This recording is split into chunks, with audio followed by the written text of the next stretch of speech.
Hi everyone, ito po ang aming customer visit dito sa Bohol. We are ready and prepared. Daladala namin ang aming mga customer samples. Meron kaming 8 establishment na napuntahan. At ang una ay ang Petron. Magaan at madaling kausap ang customer na ito. Marami siyang gustong ipagawa sa atin. Nagustuhan niya ang full bid natin. Ang hawak-hawak kong polo jack ay ang uniform nila. Nagugusto niyang ipa-full bid version. Siya nga pala, meron siyang 3 branch ng Petron dito sa Bohol. Balak din niya magpagawa sa atin ng mga giveaways tulad ng calendar, planner at marami pang iba. At habang naghihintay siya ng mock-up natin na ipapasa sa kanya ng full bid version ng kanilang uniform, nag-order na rin siya ng dry fit na 1,000 pieces at tumataginting na 60,000 ang ating na-close deal. Ang next naman natin ay Galilea Hotel Garden. Sakto ang punta namin dito dahil ang hotel na to ay mag-o-open on September. So marami silang kailangan ng giveaways at uniforms. Nakausap mismo namin ang general manager dito. Maselan at hindi madaling kausap ang manager na ito. Pero alam niya na trusted tayo at legit tayo na supplier. Alam niya na marami tayong kayang i-offer kaya china-challenge niya tayo.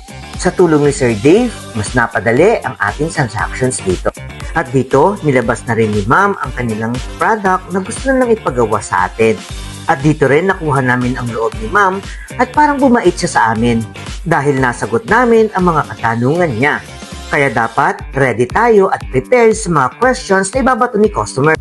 At nagpa-quote na rin sila ng kanilang mga order na tig 100 pieces, total of 95,500.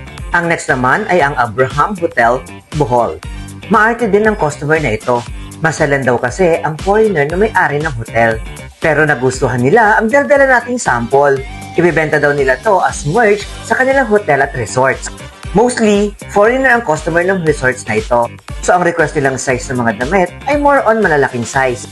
Gusto rin niyang umorder sa atin ng muscle shirts, sleeveless, cups, vacuum flasks at acrylic keychains na nakakat. At dahil dyan, nagpapakout siya sa atin ng kanilang gagamiting merch.